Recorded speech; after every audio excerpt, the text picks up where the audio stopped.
Welcome back, everybody. We're here for the tea party. For episode 2, Turn of the Golden Witch. Oh my god. We've recovered a little bit, and we're going to go over some of the stuff that happened in this episode. We have recovered, he says. We have recovered. Yeah, sure. We had like 5 minutes. You should be recovered by now. Oh Come my on. god. Battler recovered in like 5 minutes with a little pep talk from Lana Delta. Yeah, it was fine. So, actually, this is a good point to start at, actually. So you were very critical of the ending of episode 1, because you're like, why would they talk to the audience and, like, refer to the audience? But funnily enough, it was revealed at the end of episode 2 that Lambda Delta was talking to Battler. And I think it's the same for the end of episode 1. You know, when Burns like, I'll help you, you look like you're having trouble. And you were like, oh, they're talking to us. Talking to Battler. Yo. I wonder if you have any, like, weird thoughts about that, what that might mean. I'm very stuck at the moment. You should be. Don't worry about it. This is why this is the hardest chapter. Yeah. Fun fact, there was going to be a different episode 3 called Land of the Golden Witch. It's been replaced by Banquet of the Golden Witch, but it used to be Land. And so that story, which was much harder than Banquet, was just scrapped, and bits of it were put into the later episodes. Wait, but was it ever released as a full product? No. Okay. Because a lot of the characters and concepts that were in Land were then redistributed later down the line in the story. Right. Because she was like, well, clearly people don't understand what's going on, though honestly, I feel like you have a pretty good grasp, even though you think you're stuck. Like, I feel like the things that the theories that you're making and the thoughts that you're having about how the story is being told to us, that there's an unreliable narrator, like, that's something you picked up on very quickly. I was very, like, and this sounds a little condescending, but I was very impressed with how quickly you jumped on that as a concept. Because it took me a little bit to, like, figure that out solidly. But yeah, like, there used to be a whole different episode 3, and then they replaced it with Banquet. Because episode 2 was fucking weird. Because it is exactly what you said. It is like episode 1, except that it's all magic. Like, we saw everyone die by magical means. And it's our job to sift through the narration and try and figure out what's real and what's not. Just something that people say, oh, that's stupid. It's not even a proper murder mystery. What's all this magic doing here? But that's part of the fun of Umineko. Yeah.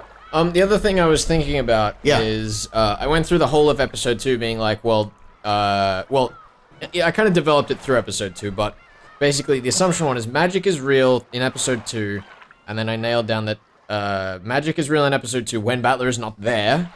Right. And that Battler is witnessing this happening as Beatrice, like, retells it in Purgatory. Yeah, they're in the Tea Party / Purgatory space. And the thing that occurred to me just now is that the only time that Battler ever saw magic in episode 2 was after he gave in. Yes, right at the very end. This is true. He walked in, and there was Beatrice and Genji and Kinzo all there, and they were like, "Yeah, let's go to this party," and then they got eaten by goats. Yeah, so it's kind of like, I guess, once Purgatory Beatrice had heard Battler resign, it was like, well, fuck you, now I don't have to tell this story in a way that's actually reliable to you. Yeah, I think that's a good theory. Yeah, I mean, I don't really know what else to say with that. Just jumping into the tips, I guess. Yeah, I think that's a good theory to, like, start with. I think that's well-founded. Yeah, let's look at the tips, let's look at the characters, and we should go through the Twilights. So, I don't think any of these, You can kill them as erect, of course. Yeah. As you wish. Some of the characters now have, like... Is it, if I click off? Yeah, click off and then click execute, it'll just kill all of them. But remember that some of them have, like, different stages. So, Cannon's corpse disappeared, and it was never found. Like, Cannon's corpse just disappeared completely, which is very strange. It did show up, like, it killed people, but Battler never saw it. There was no examination of the corpse, right? Which is interesting. Beatrice, you can't kill because she didn't die and because she's a witch and all that. And then, yeah, Kumasawa has, like, this is when she died and this is when she got stabbed in the ankle or wherever it was. And there's also that next button, which you discovered a few moments ago, but let's touch that later. Let's get to that later, I guess. So, what do you want to go through real quick? We didn't see Kinzo much except right at the end. No, he was like, I'm staying in my room, nobody touch me. This dude, all of the parents were, like, just gone straight away. away. Died in the first Twilight. Do you want to see if there's anything in the tips that might be able to help you? Sure. Because there will be 2 new things. There's the game record. Well, that's the same as before, so if you want to look over that, you can. And there's the golden butterfly brooch, which is something that this isn't a tip that we had. So the golden butterfly brooch, this object arranges all fate variables in a favorable manner to form relationships between the sexes. This leads to nothing more than a favorable arrangement of variables, so its strength differs widely depending on the individuals in question. Hence, a witch bestowing such an item must make quite sure beforehand that the receiver will be able to use it effectively, or she risks being called a liar. The activation cost is enormous, so it's no more useful to the average person than an ordinary brooch. However, blind love is easily capable of paying this enormous price, and if the target of the receiver's affection feels affection in turn, the brooch's effect increases even more dramatically. Ironically, the more dramatic its effect becomes, the less one would need such a brooch in the first place. So, yeah, this was Beatrice's, back at the very start of the game, before anybody died. Beatrice gave this butterfly brooch first to Shannon, who then gave it to Cannon, who then destroyed it. In front of Beatrice. Yes. Beatrice was like, yo, I'm totally going to use you guys for the second Twilight. And Cannon was like, fuck that shit. And then got used for it anyway. Absolutely, because he's an idiot. But I guess that's what the last line is emphasizing. Yes, absolutely. It's the point that, like, it's one of those that it's kind of an interesting concept that we play with when we talk about the witches and their powers in this universe, that, like, a lot of it is about human willpower. So in this case, as it says down the bottom, like, it could be interpreted that rather being an actual magical brooch, somebody just says, hey, I'm a witch, this brooch will make you, like, love more, and because the person believes it, it starts to become true. Yeah. In a sense. I think that that's fairly obvious. And there's some talk of witches' power and what they can do in this series. It's pretty interesting. But yeah, that's the brooch. Sure. Yeah. So, I think... Let's go through this. So this is all the same as the first one. Yeah, I don't suppose you want to give a shot at solving the epitaph, do you? Is this one any different? This one's exactly the same as well, right? Yeah, the first witch, the letter is the same, yeah. This one... These are different. Yeah, this is when Beatrice was in the VIP room, and Jessica was like, I'm gonna kill her, and then she wasn't there, because she's not an idiot. And she seems to be claiming to either, maybe not have killed. Wait, who was this a letter to? This was to Rosa, Jessica. right? Well, to any, no. This is a letter to any of the children who came barging in looking for revenge into the VIP room. Oh, right. I don't think we actually saw the letter that was given to Rosa. She was supposed to read it at dinner, but it never got read.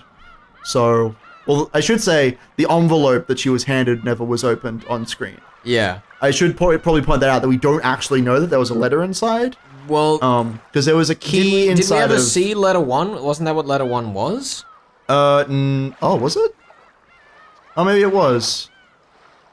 I'm trying to remember now. Damn, hold. I'm pretty sure that was after the siblings died. Rosa pulled it out and was like, "Oh, was it? Wasn't it on the table?" I don't remember actually. I'll be honest. Yeah, I don't remember. It's been a while. We have to go over the grimoires. It was several weeks ago. Yeah, it's all right. I do find it interesting the use of the word senile here, when that was a word that Genji used a lot towards the end. Sure. Yeah. Not that that's me forming much of a theory. A theory it's just, of Genji, a Genji it's just an culprit interesting theory. use of matching text. Look, there's gotta be a Genji culprit theory somewhere. Somewhere. Yeah, and this is her like, you dummies, you should stop fucking around and actually solve the thing. I borrowed these 2 corpses for my ceremony. They will be returned to you in time, so I crave your indulgence. That's great. Like, I'll give them back once I've killed them. I think definitely the easiest answer in this episode is that Genji is the murderer. You think so? Like, I don't think it's the case, but it is the very easiest one. Well, do we want to go through the Twilights and the letters and such? And then what was this one? No, this was just fuck that one. She's just fuck y'alls. Yeah, let's go... Just go through the... Actually, let's go game record. Yeah, easy. So the first Twilight was 6 murders. Actually, before the Twilights, I want to talk about the scene where Rosa meets Beatrice. Because that is something that is very different from the first episode. I want to know if you have any theories regarding that. Because Rosa's like, I'm going to go check on my kid. And then she finds Maria. And Maria is like, I'm waiting for Beatrice. And then Beatrice shows up and hands both of them a letter. I want to know if you have any thoughts regarding that scene. I don't think there's any, like, big mystery there. Except, like, who is Beatrice? Which we've already kind of been introduced to. Well, again, we're getting back to the unreliable narrator thing. Sure. It's like, if that scene is the case, then what? What is this mess? Sure. I don't really have any theory if that scene is true. If we disregard the magic, the butterfly, the recreating of the candy, which was the thing that happened, because Rosa smashed Maria's candy, and then Beatrice, like, remade it. if you take away the magic, what we know happened in that scene, Rosa, Beatrice, and Maria met, and then Rosa and Maria each left with a letter. Do you have any theories as to who Beatrice might have been in that scene? No. No? No. Okay. Like, I'd have to go back and look. I think everyone was inside the mansion. Yep. The siblings were all inside the mansion except for Rosa. Battler was in the guest house? Yeah, Battler was in the guest house. With the cousins, except for Maria. So, once again, it was just the servants who weren't perfectly accounted for. Yeah, I'm trying to think. Was that when Genji was in the office with Nanjo and Kinzo? No, that was after the murder started happening. I feel really bad that I don't remember this. I haven't prepared properly for this episode. But I do remember, I'm pretty sure Genji was talking to Rosa beforehand. Yeah. And I believe Kinzo was in his like, closed room with, who was he with? I feel like he was with Cannon at that time. Maybe. But, yeah, it's like... Greta was cooking. Yeah. I don't recall, I'll be honest. I don't, because the whole thing is that I'm having trouble getting out of the idea of the reliable narrator. I said, like, when I first posted, I was like, I'm not discounting anything, but as we got further through the story, I don't know what else would line up. Sure. Because first of all is, whilst, you know, the 19th person is just supposedly a thing in episode 2, we never, from Battler's perspective, other than when he gives in, actually see a 19th person. We just hear testimony of a 19th person. Yes, the only people who confirm existence are Kyrie, Rosa, Maria, Shannon, and Cannon. Yes. All those 5 people. And Genji. 6 people. So 6 out of the other 18 people, which is a whole third of the cast, confirmed the existence of a 19th person. This is true. Which is a lot of people. As we've said, there seems to be a theme in this episode of a lot of people confirming things or a lot of people potentially being involved, which I think is really fun. Because it's like, because Kyrie and Genji were together, and... Yes, Genji was like letting her in. Yeah, and taking her up to the office. Who's that mysterious woman there? What's she doing here? Oh boy. That's Kyrie's voice now. That's right. Oh my god, chessboard thinking. This is what you did, Aspirity. So look, new name, new voice. That's how it works. That's how it works. Oh dear. Yeah, I don't know if you have anything to go off of right now. Is the problem. It's This is a very open episode, especially by nature of it having an unreliable narrator. Yeah. I think that is reasonable for you to not have as solid theories as you did in the last episode. However, we can move on to the Twilights. I think the Twilights are more straightforward. Yeah. Especially with the inclusion of the red truths, which is something that we think we can trust at least. Do you? I mean, neither confirm nor deny. Red truth, I cannot confirm nor deny that the red truth is true. Anyway. So the first Twilight, Kraus, Natsu, Ava, Hideyoshi, Rudolph, and Kyrie died, well, not necessarily died in the chapel, but were in the chapel when they were found. Their stomachs burst open and sweets. We also had the scene where Rosa and all of the 6 of them were in the chapel talking to Beatrice. Yeah. Yes, this is true. And they all acknowledged Beatrice's existence. That's right, but then... Rosa wasn't dead. Then Rosa, at the end, she acknowledged Beatrice in that scene, but then at the end in the tea party had to re-acknowledge Beatrice. Yes. And also, through the rest of the episode, had no memory of being in the chapel that night. Yeah, very strange. That was kind of the one that, like, pushed me over the edge on the unreliable narrator thing. I was like, this doesn't make any sense. Yeah, Rosa is very inconsistent in this episode. I've been thinking about with the narration and with what we're seeing outside of Battler's perspective, which I think is very interesting. Yeah, but that was the other thing, is I was talking earlier in this episode about the idea of, is Purgatory Beatrice the same as the culprit? Because if, sticking with the idea that maybe Rosa was the culprit, it would either seem that by her being very inconsistent in this story, it would hint towards the fact that Purgatory Beatrice didn't actually know what Rosa was up to. Right. Or that she's trying to make Rosa seem very strange, so she's hard to follow because that's who she is. Right. Okay, sure. So that was like my relation with those particular circumstances. Yeah, totally, I get you. So, for the first Twilight, 6 were killed. if your theory, well, I probably shouldn't say that, but I was going to say, if your theory is that Rosa killed those 6, with or without the help of accomplices, how do you think that was carried out?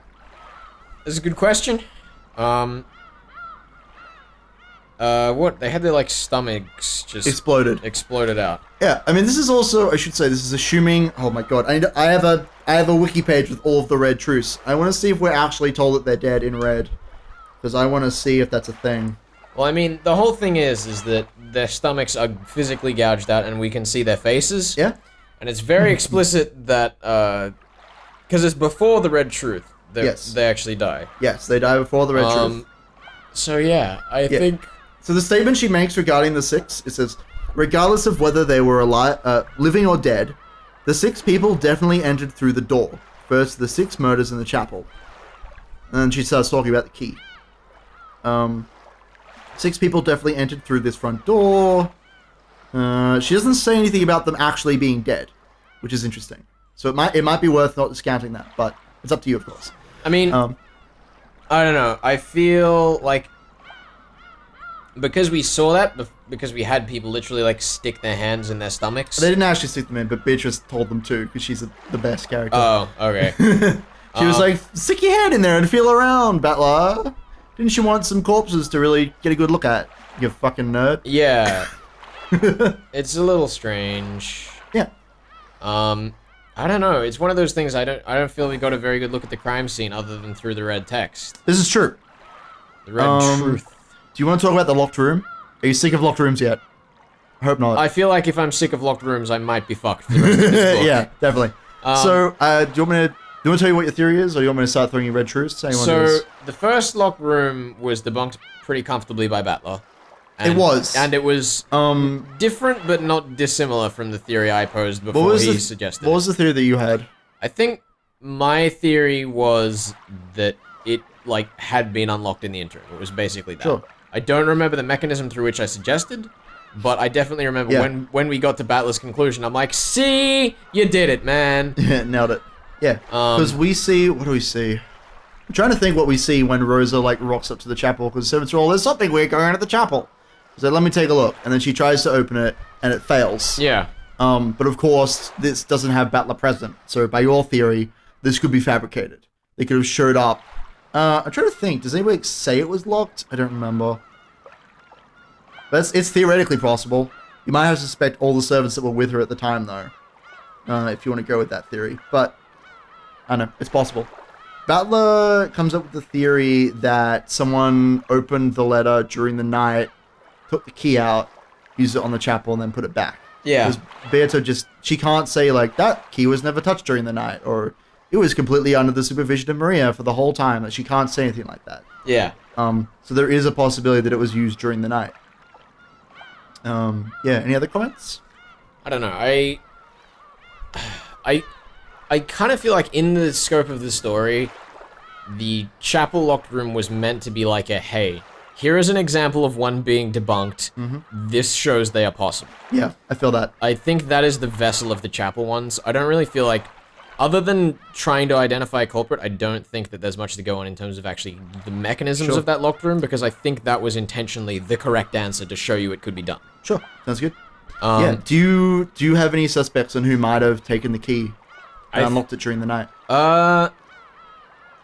Who did we... Battler was in the same room with Maria, George, and Jessica. Yeah. So it would be most easy for one of those 4 to do it, but not impossible for someone else to sneak in. We saw Rosa sneak in and disturb Battler, so I don't know, maybe that's some credence that if someone did come in, they would have disturbed people, but I don't know. It's pretty open-ended, unfortunately, that particular mystery. There might have been hints earlier in the story, but I don't recall them, so. Yes, there are no hidden doors. That's Jessica's room. This morning, Rosa definitely took an envelope out of Maria's handbag and therefore obtained the genuine key to the chapel. This morning refers to the morning of the second day. Yes, the key to the chapel truly was the object inside the envelope I gave Maria. Is Beatrice talking. So we know that the key was in the letter when it was given to Maria, and there is an interim there where it could have been used during the night. Yeah. Unless the envelopes were switched or something, that could be a theory. Doesn't it say it was the same envelope? Let me see. Oh yeah, the letter that I handed over to Maria and the one Rosa opened at the same thing. Yep. And that's most of the red text involving that particular locked room. I don't know. Let's come back to this one, because otherwise I'm just going to sit here staring at the fucking thing on the screen. It is very open-ended. Yeah. Alright, let's jump to the second Twilight. So this one is probably the most unique of all of the Twilights, because we're missing a corpse, right? 2 people get killed, Jessica and Cannon. And Beatrice even says Cannon was killed in this room. Like, we know he's dead. Yeah. But his corpse is just not there. Any idea why that might be? You have any theories? Okay. So, the thing that was particularly noticeable about episode 1 versus episode 2 was the locations. Sure. I don't think, other than the parlor, the dining hall, Kinzo's study, and where the portrait was, and the rose garden. I don't think we had any of the other locations really be duplicates. Like, we saw the guest house, but nothing really happened there. We didn't see the garden shed where people were stuffed into. We heard about the boiler room, but we never actually saw in there. We did visit the courtyard again. Briefly. But that was very brief. Yeah, that was just when we were running. Oh, that was where the 2 were found. Yeah. The stakes, that's right. Anyway. We also saw Natsui's room, but we saw it more in this one than we did in the previous one. This is true. I'm trying to think what else. But basically, what I'm thinking is, because they didn't look everywhere for Cannon's corpse. It's probably still somewhere on the grounds if we're assuming magic isn't real, which we are. Okay. That's just happening. So I guess the question isn't, because there's a forest, right? There is a fucking forest, like, just a short way from the mansion. It'd be really easy to hide a corpse there. I don't think the question is, like, where is the corpse? Where could it possibly be? It's more how they got it out. It's how they got it out, and why would they why would they leave Jessica there and take Cannon? Why is it a thing? What do you think that might be? You have any theories? The idea had popped into my head that there was maybe something on Cannon that would have identified the culprit. Yeah. I feel like the appearance of Demon Cannon was, like, just saying, oh, it was Rosa, was meant to be like, maybe this is what it had something to do with. Sure, yeah. You think that him being like, it was Rosa, is metaphor for, like, there was a scrap of paper on his body that said, it was Rosa, she killed me. Or maybe it was like, I don't know, because that's a very silly example, but it's like, it would have to be something that couldn't be removed other than just removing Cannon himself. Sure. Which is an interesting conundrum. Yeah. You know, maybe it was like a blood stain or something that was very descript for certain reasons. Maybe. But then again, you could just like smear that with more blood, so I don't know. But that's at least where my theory is going, is that the reason Cannon is gone is because there was sizable evidence on him. Sure, totally. That sounds good to me. I can't think of why else other than because the murderer is clearly a fucking psychopath. And therefore, is just doing weird shit. Yeah, I mean, that's certainly a thing. Like, because Cannon's corpse isn't there, that's why, like, that's one of the themes, is that Rose is like, if they're not dead, if we can't see their corpse, then they're not innocent. So, by Cannon's corpse not being there, we can't prove his innocence. Even though we know, because we're in the Tea Party space, that he is dead. Right? We know that Cannon is innocent because he's dead. Because of the red text. But it's very much a vehicle for Rosa to do her whole... We can't... Look, if Cannon shows up, don't trust him. Alright? If he doesn't turn up... Look, if he's alive, don't trust him. If he's dead, he's fine. Right? And then that makes the whole servant testimony about Cannon showing up and being all weird very strange. Yeah. Though that was... You want to jump to the next Twilight? Or do you want to talk about the second Twilight a little bit more? I just want... Because that is... When does Battler concede? He concedes... Well, he gives up... He resigns on the puzzle of Jessica's room. But it's not because he couldn't solve it. It's because he says, I don't want to suspect any of the servants. Yeah. Because they nail it down to it's either Kumasawa or it's Goda. Or it's like, which is it, Battler? And Battler's like, I don't want to suspect anyone. Yeah. Which is a very, like, weird thing of Battler's character that I quite like, though a lot of people don't. Because he can come off as an idiot, but... And this is where I'm going to get a little bit weird on you, because you don't read a lot of detective fiction. But I was having a chat with a wonderful gentleman named Pliskin. Shout out to you. Talking about the golden age of detective fiction, where essentially it was killed by the detectives not having any, like, emotional stake in the story. You'd have detectives for hire or wandering detectives or whatever, and they'd like find a mystery and then they'd go in and they'd solve it using logic, and that'd be the end of the story. It'd all be wrapped up very nicely. Battler is very much a response to that in that he has an emotional stake in the story. He cares about everyone involved. He doesn't want to suspect anyone without hard evidence. He doesn't want to just start like cutting through the mystery with what, like how Rosa was. How she was like, well, it couldn't be this person, so it must be one of these people. Or it could be anyone, so she just suspects everyone. Battler doesn't want to do that. He's very much like a human as opposed to just a detective. Which I think is a very important part of his characterization in episodes 1 and 2. Yeah, I don't know. I just want to say that because I find that very interesting. I don't know if you've got similar thoughts. I mean, I don't know the context of it. That's okay. But that certainly makes sense to me. That is definitely a thing where the emotional attachment and the personality of the characters are coming more into play than other things. The fact that they're a detective? Yeah. Like...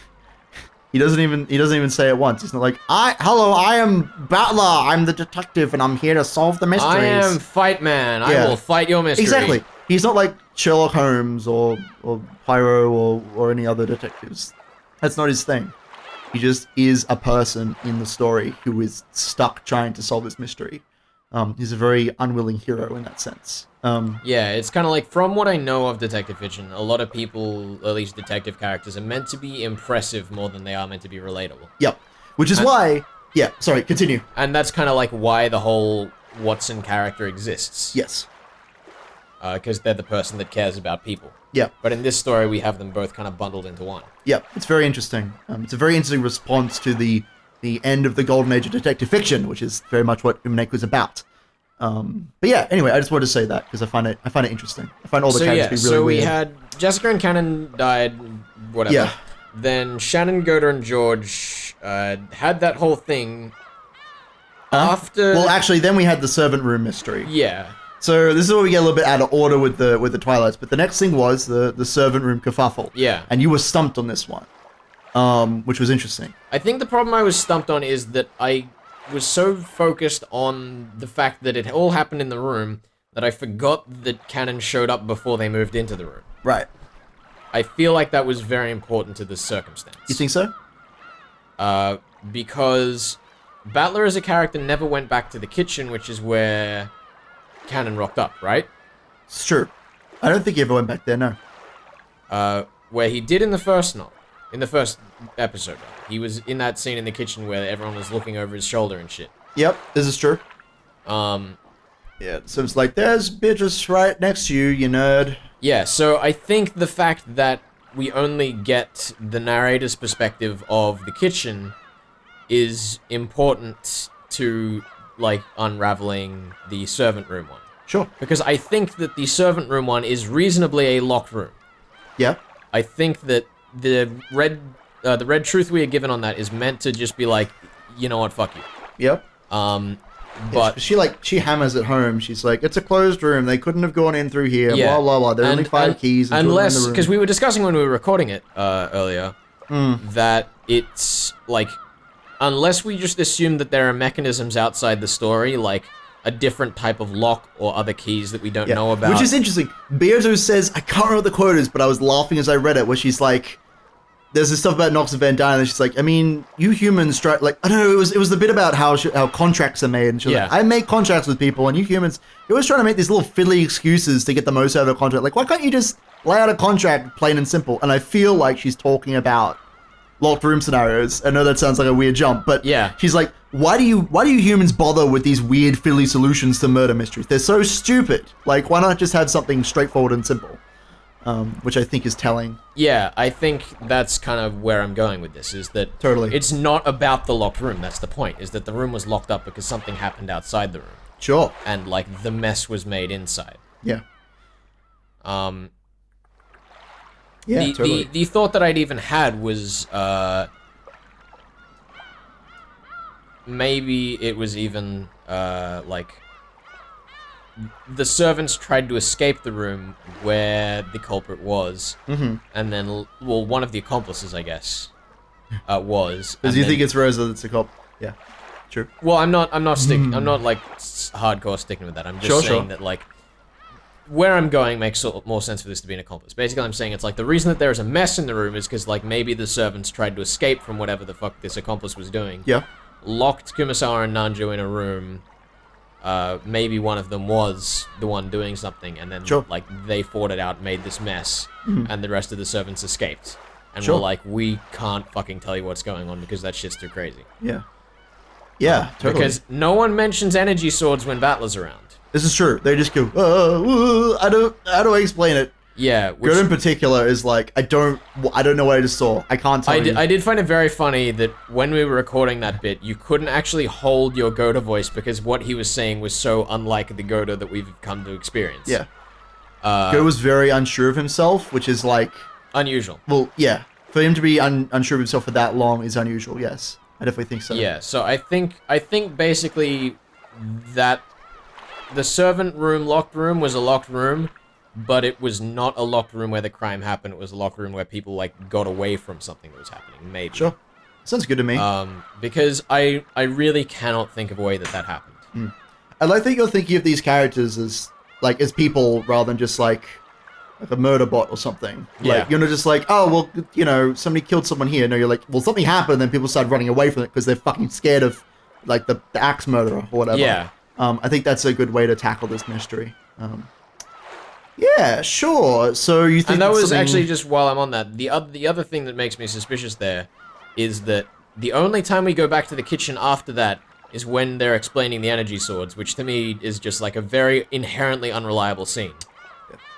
Yeah, they don't actually get their shit together and explain everything until Battler isn't in the scene, and they don't see Battler after that. Yeah, and the scene where they explain it is where the thing I'm thinking might have actually happened. Yeah, so maybe there was also a mess in the kitchen we didn't see. Maybe. I don't know. Battler only really saw the inside of the parlor after the servant room fiasco. Yeah. He then went and drank and then went to Kinzo's study. Yeah, and then that's the other thing, is that the last locked room... So yeah, that was Nanjo and Kumasawa. Sure. So, anyway, continuing on. So after that shit happened, somehow their corpses were taken out of the room. Sure. And then the door was locked. So do you think that that's significant at all? Do you think that this is a thing that we should be concerned about? Because we know that there are 5 master keys. 2 of them were in the room. All the servant keys were in the box. Yep. And there were the 3 master keys that were held by Goda, Shannon, and Genji. So, logically, these are the only 3 people we can suspect. So I want to know, do you suspect one of them, or do you have another theory? You talked about using separate keys, but the servants would assumably notice. As I said, it was like... I'm not going with the theory that it was... I'm going with the theory that it was actually a locked room. Okay. And assuming that the mechanism for what happened was something else. Okay. So, like, shit went in the room, people tried to escape, things got, like, locked in, they wanted to, like, close it off because it was too much or whatever, they were trying to run away from something. Sure. I'm still not entirely sure as to, like, the sequence of things. Some kind of alien creature that creeps through the vents? Maybe? What? What? What? Don't worry about it. It's not magic, it's science! It's totally, yeah. It's plausible. So, like, yeah, I don't really have a solid theory for that because the obvious people to suspect are the servants, but then we have to suspect all of the servants. Yep. Then we also have to accept that Battler had somewhat conceded before that. So then we're dealing with the fact that the unreliable narrator then had power in the story, maybe. Yep, that's definitely something that is a theme of this episode, that we are suspecting the servants, not just one, but all of them. It was something that was touched on episode 1, but yeah. I'm trying to think, what happened immediately after that? I guess it was... After that was the kitchen scene where Genji was a badass, which is still just amazing. Rosa kicked all of the furniture out of the parlor and was like, thank God they're gone. Can't trust the stupid furniture. Which was a fucking great line. That was pretty great. It was a great line. We didn't react to it a whole lot in the moment, but to me, I was just sitting there like, oh my God, Rosa. It was pretty vicious. She's horrible, but yeah. We should talk about Rosa as a character, but maybe not till we'll get to the that. end. I want to. Because I think that'll be a really fun discussion. But yeah, the next bit is the 3 in the closed room. Now, I'm gonna stop hitting the table if I can. Please do. The next thing that we have to discuss. We saw the 3, so the 4 minus Genji, George, Shannon, and Goda ran to the church. Yep. Got the key from Nazi. Was attacked by golden butterflies, which, if we're going with magic, didn't happen. But they went to the church, grabbed the key from Nazi's corpse, brought it back to Natsu's room, unlocked it, went inside to get the mirror. A whole bunch, something went down, and at the end of it, when Battler shows up after a couple of hours, let's be clear, Genji Which says, is very strange. It's been a few hours since they left, and Battler's like, what? That's fucking stupid, Genji. What are you doing? We find Shannon and Gerda and George all dead in a locked room. There are no keys. The only person with the master keys for that room is Genji. No, is Rosa. Is Rosa. And Rosa was with Battler the entire time, we assume. And Natsui's key was inside the room. Inside the room.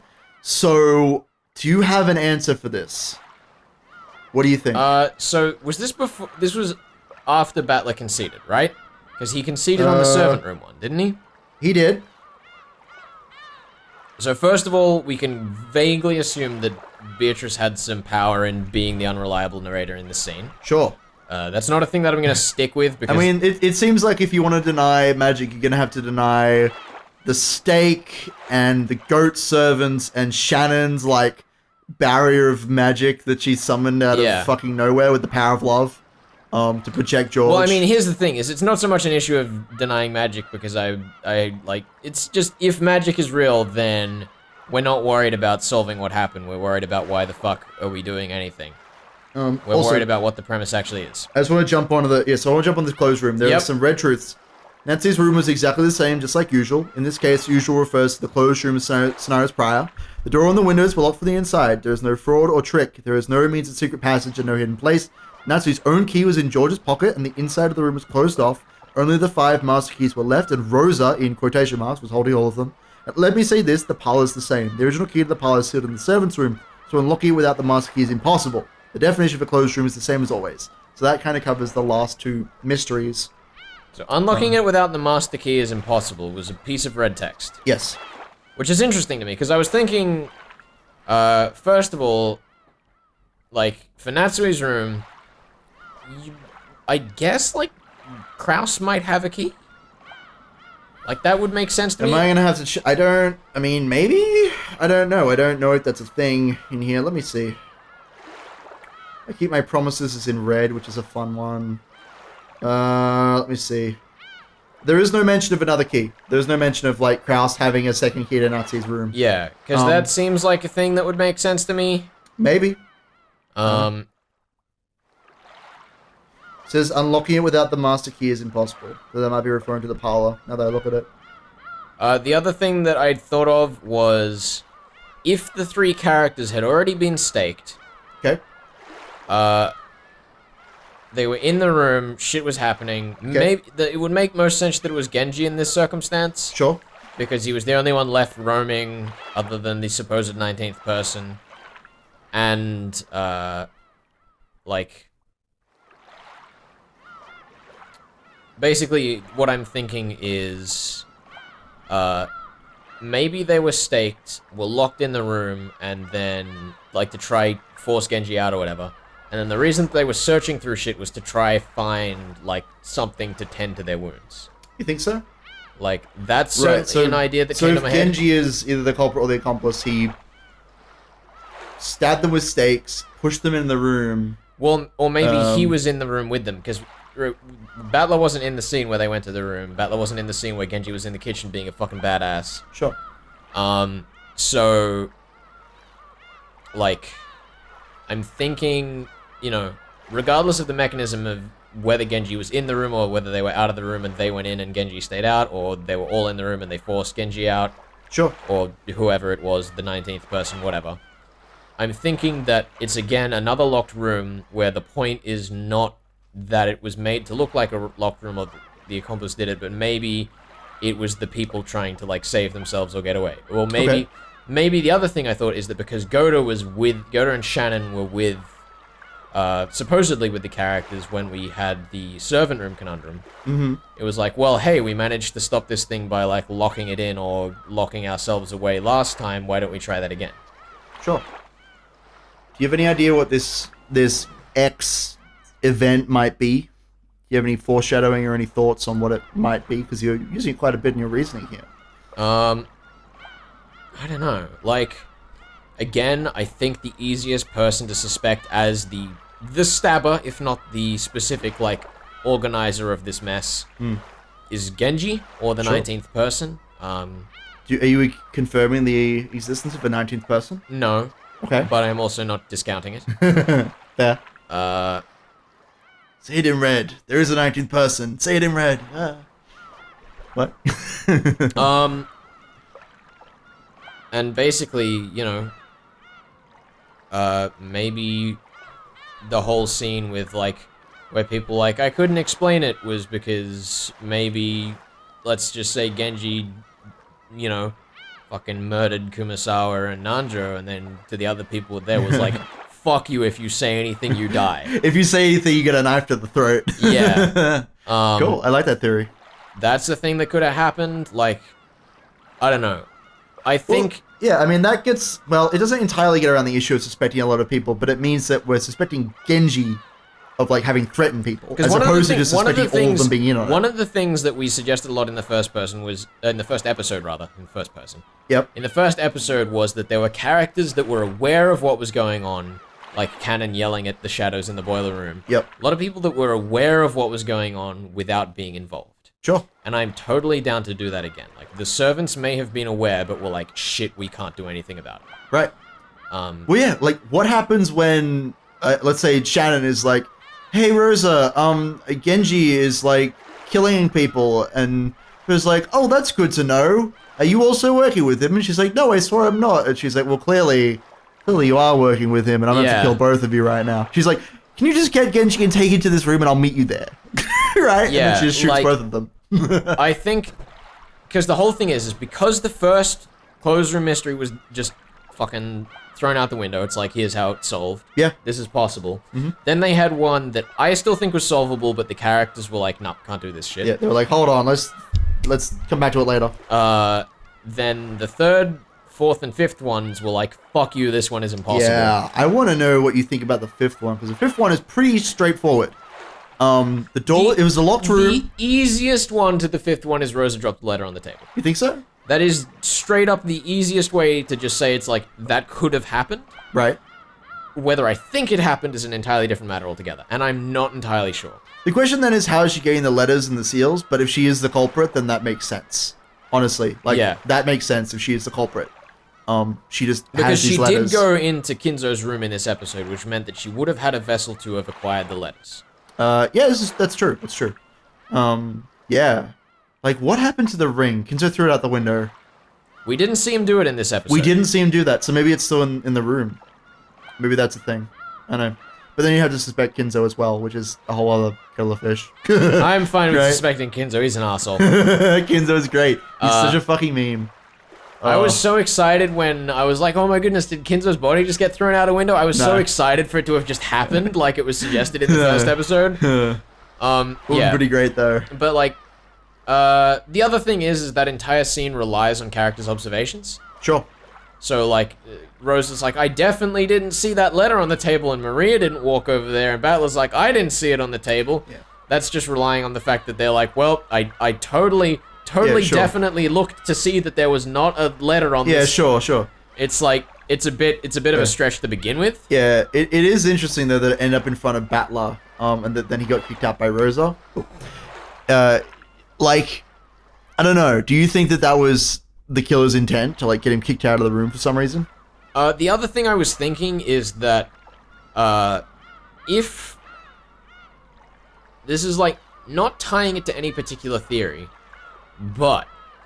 Sure. I think that maybe, regardless of whether Rosa... regardless of whether Rosa was the actual culprit... Sure. She might have planted that letter specifically to get Battler out of the room. Sure. Don't worry about the locked room. Don't worry about people's observations. It might have literally just been like, I don't trust you. Get the fuck out of here. Yeah. Here's why. Totally. I like that idea. Because again, I'm like saying, locked rooms 3, 4, and 5 were literally just like, this is actually a locked room, but something else happened. And that's the trick. Not how did they get around the locked room. Sure. Yeah. So I don't know that we've completely smashed all these Twilights, but I think that you show a good amount of reasoning, which is good. You're really tackling the mysteries head on, trying to figure shit out. Yeah, because the main, like, reason I'm putting them in this structure Yeah. is less because I think we have evidence for it, but more because it makes sense in terms of how the story is told. Sure. We're shown, in episode 1, we're shown Kinzo's locked room, which is, debunkable but a bit of a stretch. Sure. We're shown Ava and Hideyoshi's death, which is a locked room that I feel would be easy to get around, but we're not really given much to work with there. Yeah. Especially because we don't have the red truth at the time. Yep. And then what was the other one? I'm pretty sure that the garden shed. The garden shed. Yeah, the garden shed, obviously. And then the garden shed is like, it's the easiest one to debunk, but it's the one where you have to most suspect other people. Definitely. Well, yeah, because if we go all the way back to episode 1, Rosa was in the garden shed, and so in order for her to get back out, if we're suspecting her as the culprit, for her to have gotten out of that shed, she needed someone to help her get out. Yeah. Was the problem. So she needs an accomplice. But basically, or 12. What I'm looking at is we had, was it Kinzo's or the garden shed first? I don't remember which. No, but the garden shed first, because that's when they go to see Kinzo. So we're shown one where we have to suspect a lot of people. Yep. We're shown one where we have to make a bit of a stretch as to what happened. Yep. And we're shown one where it's possible, but it's like, here's, it's just a latch door, and you can get around latch doors. It's not actually, like, locked, It was a chain lock, right? Yeah. And, like, you can undo chain locks from the inside. It's just pretty...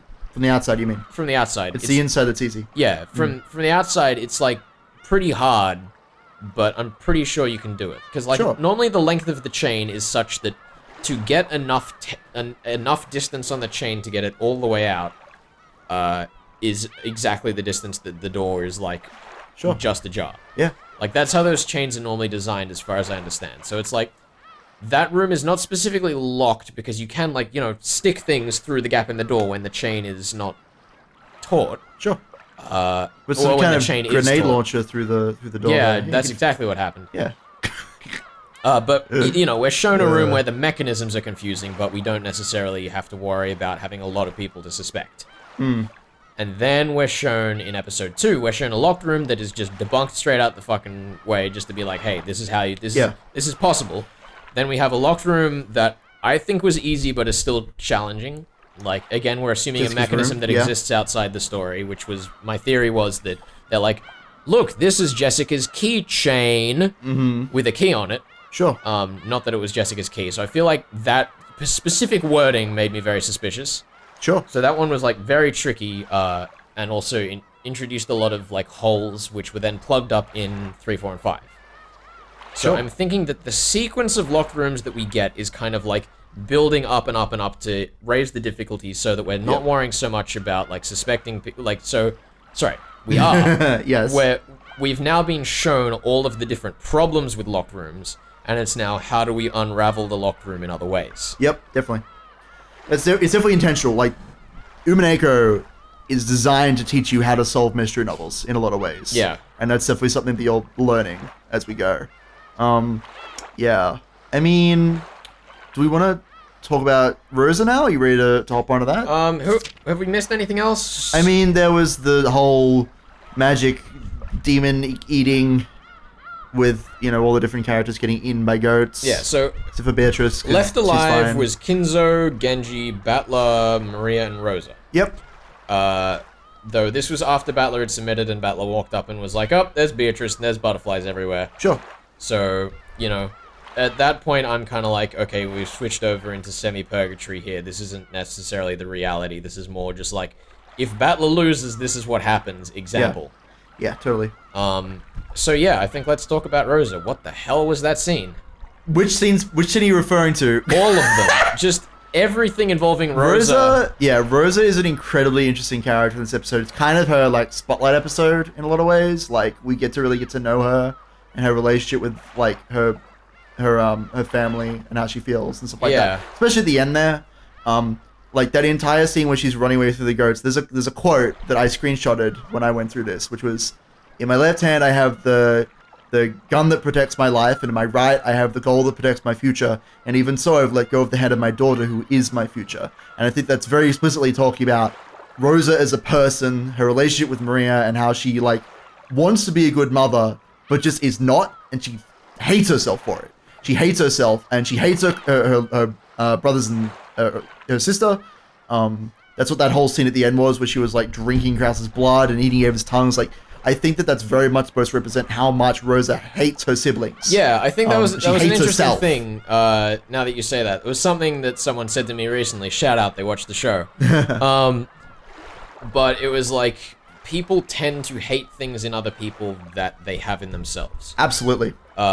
So, like, you know, Rose is like, Maria, stop doing all of this shit. People won't like you. And that's, people will be ashamed of you. Yeah, and that's what Rose's like whole life has been. She's been, you know, shunned by her siblings. Like, I don't know if we mentioned before, but there was that bit where Maria was like, I'll be like, if you eat me, that I can be more used to you than when you have like men over and I cry, and when you go out with men and I make a mess of the place, and when you go on like trips with men, specifically with men. Like, this is not something that Maria would normally say. It feels like this is Rosa like berating herself. Yeah.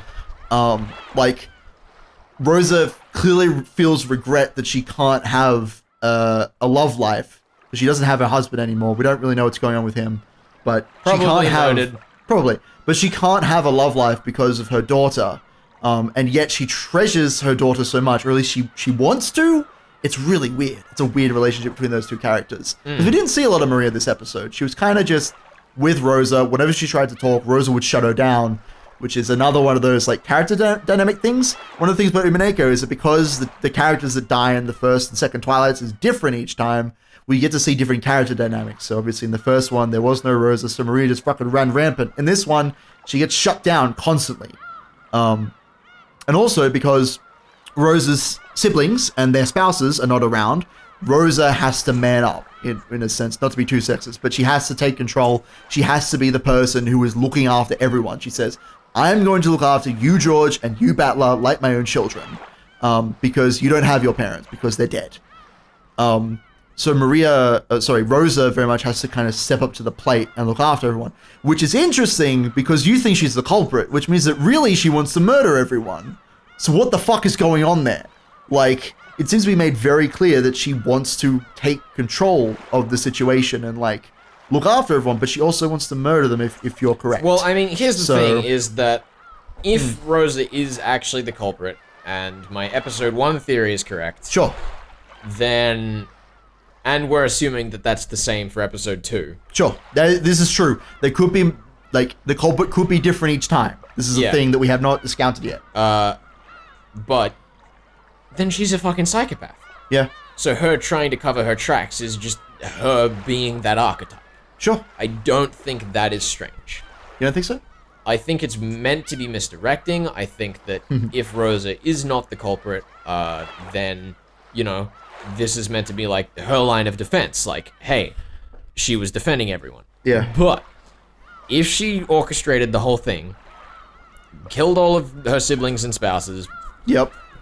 Killed all 6 of them and stuffed them full of then sweets. her being like, I want to defend you, isn't that strange because she's trying to a look psychopath. Innocent. She's trying to look innocent as well. Not even that. It's just that, like, as a psychopath, you don't have a grasp on reality that's quite standard. And it's true. We have talked about how Rosa in the first episode, she's very quiet and like, oh, I'm just the younger sister. That's what I do. I don't really want to get in this whole economics, politics. I just want to run a fashion company, whatever. But then she snaps at people out of the blue. So she very much has those like mood swings. So yeah, maybe there is some grounding for her, you know, being a terrible psychopath who wants to murder her family. Yeah, and then the other thing is that the purgatory scene where she's like eating the pieces could be like, oh, look at what you done, you killed everyone, here's their fucking guts. Maybe, yeah. And if we're talking about like that scene as Rosa being all, oh shit, you know, what's my life, I've screwed up, then it's like, well, you killed everyone. Yeah. Look at you. Yeah. You'd think she'd learn from that though, right? What do you think? Why do you think she would learn from that? I feel like if Rosa has that, because that whole scene of her like, all right, I'm eating my brothers and sister, this is fucked up. Like, I feel like that would cause some kind of change. I don't know. That's just my initial thoughts. Well, what would it cause change at? Because we've still got 6 episodes to go. I feel like if Rosa's having this realization of herself, like, eating her siblings now, like, I fucked up, I murdered everyone, whatever. Well, yes, but then also, none of the characters other than Battler, and even then only Purgatory Battler, seem to have any continuity between episode 1 and 2. Yeah. So you think that if Rosa is Beatrice, that there's a disconnect there? Is that what you're thinking? Yeah. And then there's also, that still assumes that, what you're suggesting there suggests that Purgatory Beatrice and the culprit are the same character. Whereas to me, at least partially, Purgatory witches and all that are outside the main narrative. Yeah. Because if they're inside the main narrative, then magic exists and it doesn't matter anyway. But what is the main narrative? That's the thing, is I think I don't remember, I'm pretty sure it was during this episode we talked about it, but there was a conversation we had... Premises overturning, we talked about this. Whereas like in episode 1, it's like, who's the culprit? Then in episode 2, it's like, what's magic? Then in episode 3, what the hell are we about to get into? That's a great question. Do you want to talk about, what else do we want to talk about before we go? I kind of want to talk about canon a little bit, I'll be honest. I just want you to indulge hit me up with it. Because he died, but he's still my little baby. I love him. And I want to talk about how he acts in the first kind of half of the story. Because we definitely see like growth on the part of the two couples, right? George and Shannon, and then Jessica and Cannon. And also some reference to Kinzo and Beatrice, which is also something we should talk about because it's probably important. But there's a lot of talk about love right up until the very end when when Beatrice is like, "You think that's love? George just wants to bang you." That was so great. Which like it all comes back around from the beginning. So I want to talk about these characters. Shannon believes in a very like pure love between herself and George. Like they go to these resorts and they sleep in different rooms and they don't do anything. That scene with Jessica just like falling on the bed over she just and over. like throws cushions at people. Like, what are you doing? That was ridiculous. Yeah. And Cannon like not wanting to fall for Jessica, but then ending up doing it anyway. Maybe because he doesn't want to, because he believes that he is less than human, right? He says, I am furniture because I serve the Ashumia family, because I serve Kinzo. I do not have any worth beyond that. And because of that, he seems like he can't love, like he can't bring himself to love. Because he doesn't see any like self-worth in himself. Which I think is interesting. I don't know. I just think it's interesting for his character. Yeah.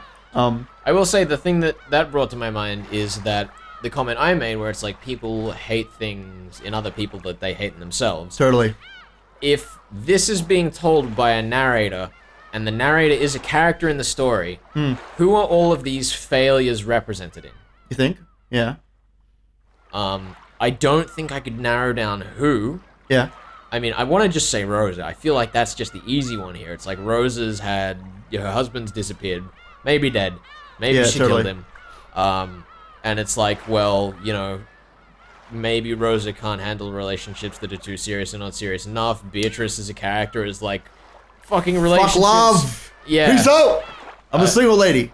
Yeah. Yeah. And so that's kind of like a lot of things that at least is suggested to be part of Rosa's character, which is interesting to me. Yeah. I don't want to like lock in a second episode in a row, just like, oh, Rosa's the culprit, because I feel like that is more confirmation bias than it is grounded by evidence. Sure. That's fine. I mean, I think it's important to look at the themes and the characters and how they develop and see how you might relate that to someone telling a story. But that's kind of what we're dealing with here. Yeah, because, I mean, I'm still going to, like, you know, I reckon we should kind of wrap this. I don't think we have much to add. I'm still going to lock in Rosa culprit. Sure. At least for this episode, I reckon again, at least Rosa, I guess, orchestrator. Sure, would be the better. Because I don't think she could have done most of it herself. The spider behind the scenes. Yeah. Yeah. But, like, I don't want to lock that in and be like, well, this is clearly the answer for the first episode and the second episode, and I'm right, fuck you. It's more like, from what I'm thinking of, which is largely like, oh, I thought Rose is the culprit. Well, this makes sense for that theory. And I'm just kind of adding onto that pile. Like, I'm trying to consciously be aware of the fact that I'm doing that.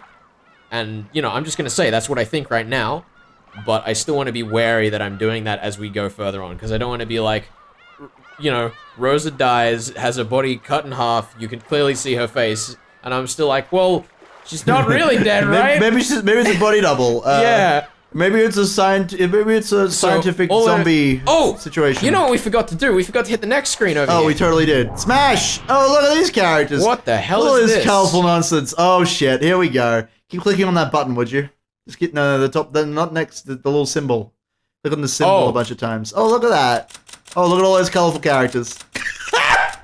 We forgot about this. Alrighty, This is so a thing. yeah, we've seen all of these. I don't think these are Kinzo is important to look at. Don't execute him. Oh my god. Can you execute them? I don't think you can. I don't think so. Anyway, we should read through these, I guess. I'd love if we execute Balor and it just gets rid of his clothes. That'd be pretty great. He's just furniture? No. Yeah. Unfortunately not. So we should go from the top to left. We've already looked at the 3 main witches. Yep. So just start with the Stakes of Purgatory and go down. Why don't you... They all have different things, mind you. I'm not even gonna do the voice for this. That's okay. It's too late in the evening. 7 Sisters of Purgatory, advanced level furniture created by Beatrice. That's interesting. There you go. They can sometimes act by their own will, but they cannot disobey the orders of their master. They're quite powerful while in their human forms, but when they return to their true forms as the 7 Stakes of Purgatory and fly at the enemy at high speeds, they display true terrifying potential. Let's go to the... And they got all the different sisters. Now, interesting... Wait, there's no first one. There should be. There she is. Yeah, that's her, Lucifer. Hey, it's Lucifer. Yeah. So Lucifer is the older sister. She's haughty and arrogant. However, she actually feels pleasure from submission. Leviathan is the second sister. She's nothing but a crybaby who's jealous all the time. She'll do whatever it takes to get whatever she wants. This is a very interesting hair color. What is that in new images? I don't know. That's just straight up green. She's just crying. Oh, poor her. Poor her. Mammon is the 5th sister. She's very greedy. Once she decides she wants something, she'll sacrifice anything and everything to get it. Best girl. Belphegor is the 4th sister. She's sensible and reliable. Because of this, she corrupts her masters. That's interesting. Also, the fact that these ones seem to be in order. Out of order. Yeah, that's a bit weird. Don't worry about it. Asmodeus is the 7th sister. She's a girl at that age where they want a boyfriend. She'd give up her life for love. That's very strange. I thought furniture didn't do that. Satan is the 3rd sister. She's very quick to anger. However, she actually wants others to be angry at her. Very strange. And are we back? I feel like we've missed someone. I feel kind of bad. They seem to be randomized. I clicked this one twice. Oh, there we go. There we go. Yeah, they do seem to be randomized. It's very strange. That is very silly. Beelzebub is the 6th sister. She's a true gourmet. She'd use any ingredients to make a good meal, even her own body. So interesting point of order that the 7 stakes and presumably the goats, which are not on here, unfortunately, were created by Beatrice. And apparently, according to Beatrice, in that final scene that we got with Shannon, she said that Shannon and Cannon were created, and Genji were created by Kinzo. Yeah. Which is an interesting kind of point of order to note there. That apparently they've been turned into supernatural fighter people somehow. Anyway. There's a bunch of weird sisters. Seven sins and such and so forth. Alright, let's go to Kinzo. Where is he? There he is. There you go. Just do the normal voice. Hold on. What do you want to do? What is Kinzo's description over here? Oh my god. Okay, cool, yeah. It's fine. a very different description. Yeah, this is like the magic Whoa, version. the background changed this time. Yeah. I feel like that was supposed to happen the first time. Yeah, that's weird. It's fine. Anyway. That's all the same. Yeah. Shiramiya Kinzo, a self-taught human sorcerer. His natural talent and level of knowledge are nothing special, but when his nearly insane powers of concentration and dedication were transformed into magical power, he awakened as a great sorcerer. Good word choice. His power is at least great enough that he was able to summon Beatrice and form contact with her. Though his power is great, he is also extremely limited. He specializes in summoning in barriers, so perhaps it is fitting to call him a summoner. Right. So in Battler, Mm-hmm. This is fun. An unfortunate young man whom Beatrice has taken a liking to. A human who inherited the black blood from Kinzo. The massive resistance to magical power Kinzo was born with was passed on to Battler. Ironically, it was this trait that made it so hard for Kinzo to succeed as a magician. What? A massive defensive power against magic can be, even by itself, decisive in a battle against a witch. Kinzo has begun to lose this power with age, but young Battler's power is still on the rise. Perhaps it's understandable that Beatrice tried to crush it as soon as possible. Shiramiya Maria, a little magician who has inherited the black blood from Kinzo. Unlike Kinzo, she was gifted with talent and began to tread the path of the magician from a young age. However, her power is still weak and she hasn't yet graduated from an apprentice's level. However, she is skilled with enchantments, which bestow magical power upon objects, and the magical items she creates are all master class. Ugh. Genji, Kinzo's earliest furniture, which he created to serve him and him alone with complete loyalty. Though he was Kinzo's first creation, he was made with the help of a high-class demon, so while there were several defects in his initial specifications, he conceals a great potential within himself. In the many years following that, he continued to mature and compensate for his many deficiencies, turning himself into the nearly flawless butler furniture that he is now. He is approaching the limit of his service life, but the magical power he can unleash for an instant rivals Kinzo's. Shannon is, in the truest sense, Kinzo's handmade furniture, which he created without borrowing the power of demons. Though there were a few problems with her initial specifications, she was given a very rare and precious thing, a heart. It seems that as a result of his long personal experience, Kinzo came to believe that the power created by the heart contains within it a strong magic. In the lengthy span of time following that, she began to mature, becoming exceptionally skilled with powers of a protective or repulsive nature, such as magical barriers. Because of this, in the realm of barriers alone, she possesses immense magician-class power. Is what we saw at the end of the episode. Which was pretty rad. Yeah. Canon, so far, he is the last furniture created by Kinzo. Making use of all of his previous experience, Kinzo managed to implement a set of flawless specs. Canon was also given a heart, but it was much weaker than Shannon's. Perhaps because Kinzo felt a sense of approaching personal danger related to his fortune as he neared the end of his life, he bestowed Canon with the rare power to fight and protect. However, he hasn't matured very far and is unable to properly control his own power and speed. He also kind of sucks. No offense, Canon. I love you. Sweet baby boy, stop getting killed like a nerd. Ugh. But anyway, that's all the magical people. And then we have the 3 witches, which are all amazing, colorful characters that I love very dearly. Ugh. We didn't actually, so look at this ridiculous shit. Look at her, like, just everything. Everything is amazing. Lambda Delta is so over the top. I love her. There's actually a portrait of all 7 of these chicks up here in this one. That's neat. Look at that. That's an angry face. Look. That's crying face. That's an arrogant face. I guess so. What is that hair? That's supposed to be hungry, I guess. Yeah, what is that? I don't know what that is. Sensible and reliable, apparently. She's so angry. And Mammon. Greedy. And lust. Want a boyfriend. Yeah, she just wants a sweet boy to pierce with a steak self. Wait. They don't actually have the like circle thing under their feet in the new ones, which is interesting. That's a bit weird. I don't know. What is it, summoning circle or something? Probably. That's very strange. I mean, everything about the stakes is strange. There's a 6-pointed star, which is interesting as well. What does that mean? Well, I don't know. Normally you'd expect evil shit to be 5-pointed, right? Look, pentagrams are so out of style. Oh my god. So out of style. Oh my god. Well, yeah, I guess despite saying we'd end the episode however many minutes ago, this is where we'll end the episode. Ending it now. Later, Sea Cats. Have a good one. See you in episode 3. Banquet of the God Witch. Boo, boo, boo, boo, boo. Fucking Sea Cats.